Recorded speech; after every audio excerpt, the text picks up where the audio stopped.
Today we'll create a cool retro effect with light leaks. If you've never heard of a light leak, it's the acronym given to the idea of light leaking between the space of the camera sensor and its lens, whenever you're recording video or taking a photograph. Of course, this isn't the only place where light can leak, but the results produced when this occurs can look like fire-like patterns of uneven exposures. And in a world where everything is touched up and perfect, light leaks can give an impression that the work produced has an authentic, original feel. So where do you find them? A quick Google search can lead you to hundreds of free light leaks. But in case you're not bothered, I've left links to some of my favorites in the video description.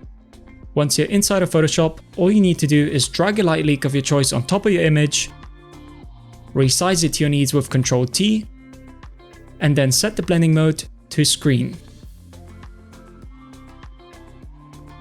You can reduce the opacity if you want to, 60% looks about right to me. And you can also stack them on top of each other for an even cooler effect. Without a doubt, the principle is simple, but I'm sure you'll be encouraged to use them in your next design. And this was Design Dummy.